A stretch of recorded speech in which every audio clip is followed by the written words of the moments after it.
बॉलीवुड के पहले सुपरस्टार राजेश खन्ना अगर आज हमारे बीच होते तो अपना जन्मदिन मना रहे होते। काका का जन्म साल 1942 को अमृतसर में हुआ था। राजेश खन्ना का इंडस्ट्री में एक अलग कद रहा है। उन्होंने एक से बढ़कर एक हिट फिल्मों में काम किया है और बॉलीवुड में 17 ब्लॉकबस्टर फिल्में देने वाले वह पहले सुपरस्टार थे। राजेश खन्ना ने साल 1969 से 1971 के बीच लगातार 17 ब्लॉकबस्टर फिल्में दी हैं, जिसके बाद वे हिंदी सिनेमा के पहले सुपरस्टार कहलाए। राजेश खन्ना ने अपने दौर में ऐसा स्टारडम देखा है जिसकी कल्पना करना भी मुश्किल है। फिल्म आखिरी खत से डेब्यू करने वाले राजेश खन्ना को एक वक्त पर बॉक्स ऑफिस का सबसे भरोसेमंद कलाकार माना जाता था और उनकी फिल्म आखिरी खत 40वें अकादमी पुरस्कारों में सर्वश्रेष्ठ विदेशी भाषा की फिल्म थी, जो भारत में बनाई गई थी। इसके बाद राज, औरत, बहारों के सपने, इत्तेफाक और डोली में काका ने अपनी शानदार एक्टिंग की और शक्ति सामंत की आराधना फिल्म से उनके स्टारडम की शुरुआत हुई थी।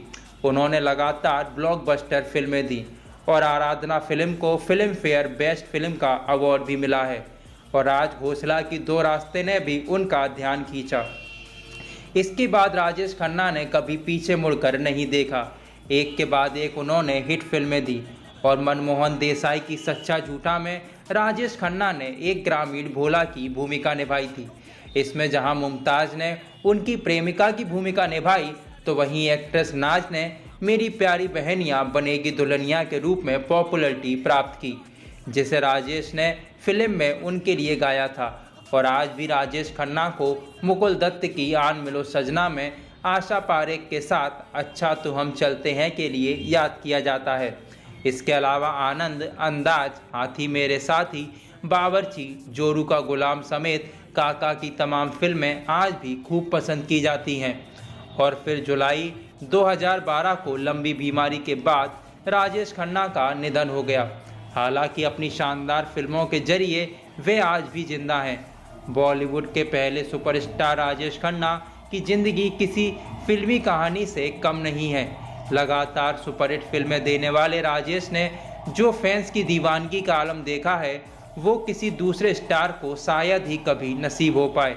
ऑन स्क्रीन अपने किरदारों से एक्सपेरिमेंट करने वाले राजेश खन्ना रियल लाइफ में काफ़ी रिस्क टेकिंग प्रवृत्ति के थे। उनका स्टारडम भी किसी चमत्कार से कम नहीं था, इसलिए वो अपनी ज़िंदगी में चमत्कारों में काफ़ी यकीन करते थे। और राजेश खन्ना की सुपरस्टार राजेंद्र कुमार के बंगले पर नज़र थी। वो इस बंगले को खरीदना चाहते थे और फिर राजेश खन्ना ने 3 लाख रुपए देकर बिना देर किए इसे खरीद लिया और शिफ्ट होते ही राजेश खन्ना ने इस बंगले का नाम आशीर्वाद रख दिया। और इसके बाद वो हुआ जिसकी उम्मीद थी। राजेश खन्ना की लगातार कई फिल्में हिट होती गईं और उन्हें ये बंगला इतना पसंद था कि अपने आखिरी दिनों और डाउनफॉल के दिनों में भी उन्होंने इस बंगले को नहीं छोड़ा और मरते दम तक इसी में रहे और वहीं अपनी आखिरी सांसें ली। और फिर उनकी मौत के बाद उनके दामाद अक्षय कुमार ने इस बंगले को बेच दिया। राजेश खन्ना का नाम हिंदी फिल्म इंडस्ट्री में बड़े ही सम्मान के साथ लिया जाता है। उन्हें बॉलीवुड के पहले सुपरस्टार होने का श्रेय जाता है। राजेश खन्ना ने कई दशकों तक बॉक्स ऑफिस पर राज किया है और बैक टू बैक हिट फिल्में देने का रिकॉर्ड भी बनाया। एक समय था जब हर तरफ राजेश खन्ना की तूती बोलती थी, लेकिन धीरे धीरे ऐसा भी दौर आया जब उनका स्टारडम ढलान पर आ गया और फिल्में पिटने की वजह से काका का जीना हराम हो गया और काका के स्वभाव में भी बदलाव आ गया और वो कभी भी किसी से भी नाराज़ हो जाते थे। प्रोफेशनल लाइफ की उथल पुथल का असर उनकी पर्सनल लाइफ पर भी पड़ रहा था और राजेश खन्ना अपना ज़्यादातर समय अकेले ही गुजारना पसंद करते थे, क्योंकि उनकी नाकामी उन्हें अंदर ही अंदर खाए जा रही थी। और शादी के कुछ समय बाद डिम्पल अपनी दोनों बेटियों के साथ घर छोड़कर पहले ही जा चुकी थी। ऐसे में साल 1990 में राजेश खन्ना की तुनक मिजाजी चरम पर थी और एक बार राजेश खन्ना फिल्म जय जय शिव शंकर की शूटिंग कर रहे थे, जिसमें उनकी जोड़ी डिम्पल के साथ जमी थी। और शूटिंग के दौरान जब मीडिया सेट पर आया तो उन्होंने राजेश खन्ना को खड़े होकर हाथ हिलाने का पोज देने के लिए कहा और तब डिम्पल पास में ही खड़ी थी, तो उन्होंने अपने सनग्लासेस राजेश खन्ना को देते हुए कहा कि काका बाबू, आपका साइड प्रोफाइल ज़्यादा अच्छा लगता है। और ये सुनकर राजेश खन्ना गुस्सा हो गए और उन्होंने वहीं सबके सामने डिम्पल को सुनाते हुए कहा कि अब तो मुझे सिखाओगी। और ये सुनकर डिम्पल सन्न रह गई, लेकिन उन्होंने कुछ नहीं कहा। और बाद में एक इंटरव्यू में डिम्पल ने कहा कि उस दिन उन्होंने राजेश खन्ना से हाथ जोड़कर माफ़ी भी मांगी थी और दोबारा ऐसी गलती ना करने की बात कही थी। वहीं राजेश खन्ना और डिम्पल शादी के 27 साल बाद तक अलग रहे, लेकिन फिर भी उन्होंने तलाक नहीं लिया।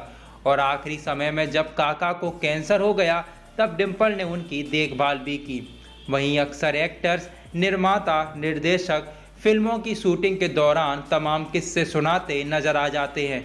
ऐसे कितने ही किस्से हैं जिनमें देखा गया है कि किसी की किसी से गहरी दोस्ती हो गई, तो कभी किसी बात को लेकर एक्टर्स के बीच तू तू मैं हो गई और बाद में यह विवाद इतना ज़्यादा बढ़ गया कि बोलचाल ही बंद हो गई। और ऐसा ही एक किस्सा राजेश खन्ना और अमोल पालेकर का है, जिसके बाद दोनों की दोस्ती टूट गई और इसके बाद दोनों ने कभी भी साथ में काम नहीं किया। ये किस्सा साल 1980 में आई फिल्म आंचल का है। इस फिल्म में एक ऐसा सीन था जिसे करने से अमोल पालेकर ने मना कर दिया था और फिर राजेश खन्ना और फिल्म के डायरेक्टर अनिल गांगुली ने मिलकर एक प्लान बनाया और अमोल से यह सीन करवा लिया। दोनों इस सीन को करवाने में तो कामयाब रहे, लेकिन अमोल पालेकर काफ़ी नाराज़ हो गए।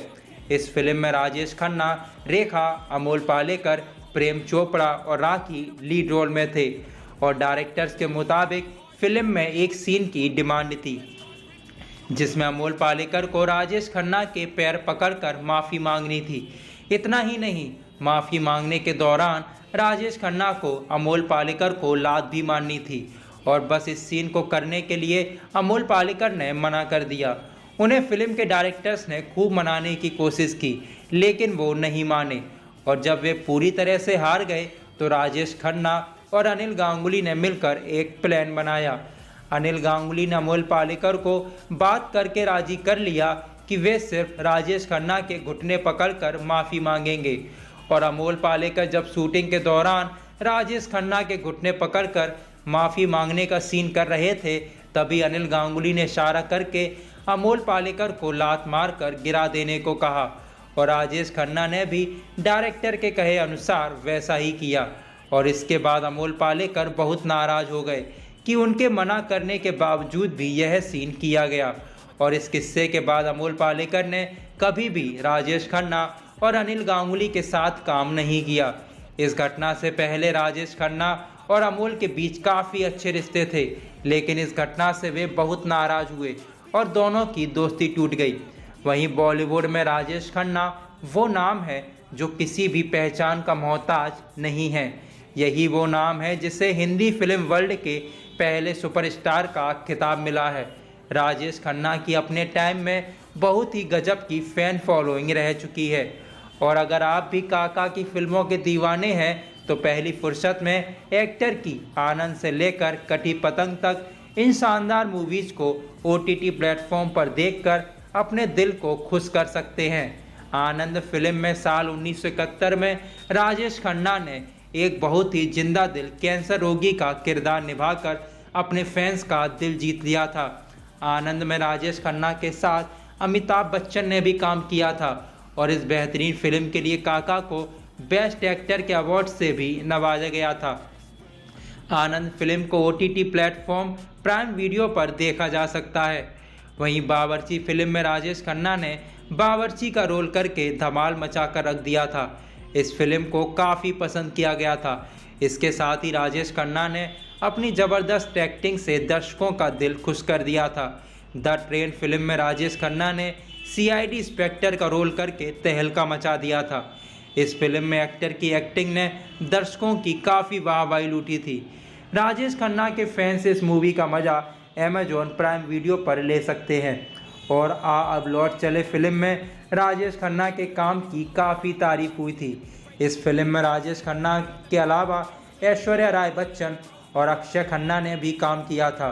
वहीं कटी पतंग फिल्म में राजेश खन्ना ने अपनी शानदार एक्टिंग से दर्शकों का दिल मोह लिया था और राजेश खन्ना के तमाम फैंस इस मूवी का मज़ा OTT प्लेटफॉर्म प्राइम वीडियो पर ले सकते हैं।